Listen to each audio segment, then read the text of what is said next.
শুভ সন্ধ্যা। আজ চলে এসেছি একটা রেসিপি শেয়ার করতে। এই রেসিপিটা যে সবজিটা দিয়ে করব, এই সবজিটা অনেকেরই পছন্দ না। তো দেখেই চিনতে পারছো এই সবজিটা কি। এটা হলো পেঁপে। আমাদের বাড়িতে একটা পেঁপে গাছ আছে, আর সেই পেঁপে গাছটাতে অনেক পেঁপেও ধরেছে। কিন্তু যেদিন রেমাল হয়েছিল না, সেদিন ঝড়ে গাছটা হেলে গেছিলো।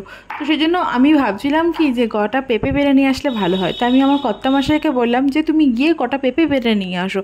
তো ও গাছ থেকে দুটো পেঁপে পেরে নিয়ে এসেছিলো। তো আমি ভাবলাম একটা পেঁপে যা হোক কিছুটা রান্না করা যাবে, আর একটা পেঁপে দিয়ে যেহেতু গাছের পেঁপে বলে কথা, তো স্পেশাল কিছু করা যাক যেটা বাড়ির সবাই খায়। সবাই মানে আমার রায়ানও খায়।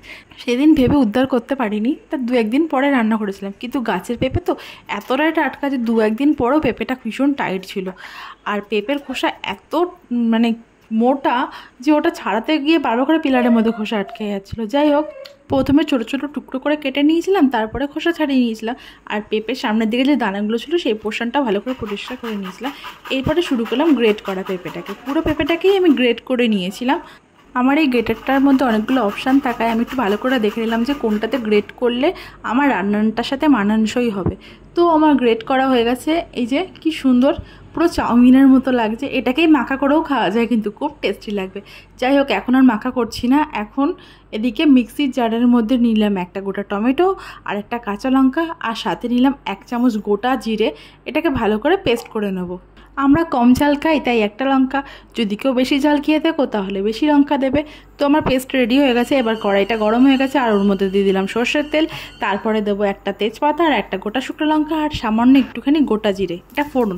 তারপরে আলু কেটে নিয়েছিলাম ডুমু ডুমু করে, সেই আলুটাকে ভালো করে ভেজে নেব। ভেজে নেওয়া হয়ে গেলে আলুটা যখন লাল লাল হয়ে যাবে, তখন তার মধ্যে দিয়ে দেব পেস্ট করা মশলাটা, আর দেবো স্বাদ অনুযায়ী লবণ, দেব হলুদ, আর সামান্য একটু জল মশলাটা কষানোর জন্য। এবার এই জলটা দিয়েই মশলাটাকে ভালো করে কষাতে হবে যতক্ষণ না তেল বেরিয়ে আসছে। এবার যখন মশলা থেকে তেল ছাড়া শুরু হয়ে যাবে, তখন তার মধ্যে দিয়ে দেবো সামান্য একটু চিনি, আর তারপরে দিয়ে দেবো এই গ্রেট করে রাখা পেঁপেটা দিয়ে এটা ভালো করে মেশাতে হবে। আঁচটাকে একদম আস্তে করে দিতে হবে। মশলার সাথে গ্রেট করা পেঁপেটাকে ভালো করে মেশানো হয়ে গেলে আঁচটাকে একদমই আস্তে করে দিয়ে ঢেকে দিতে হবে বেশ কিছুক্ষণ, মোটামুটি 5-10 মিনিট তো বটেই, একদম আস্তে করে কিন্তু। তারপরে 5 মিনিট কি 7 মিনিট পরে খোলার পরে যখন দেখবে আলুটা সেদ্ধ হয়ে গেছে, আর জল দেবে না। পেঁপে দেওয়ার পরে কিন্তু আর জল দেওয়া চলবে না। তো যখন দেখা যাবে যে আলুটা সেদ্ধ হয়ে গেছে, তখন সামান্য একটু ঘি দিয়ে দিতে হবে। আমি সামান্যই দিয়েছিলাম, কারণ আমার কর্তা পছন্দ করে না। তোমরা যদি বেশি পছন্দ করো বেশি বেশি দিতে পারো। ব্যাস, রান্না কমপ্লিট। এবার আর কি, গরম গরম রুটি অথবা পরোটা নিয়ে নাও আর শুরু হয়ে যাও। তবে একটা কথা, গোনাগুনতি রুটি বা পরোটা করো না কিন্তু, তাহলে কিন্তু অসুবিধা হয়ে যাবে। টাটা।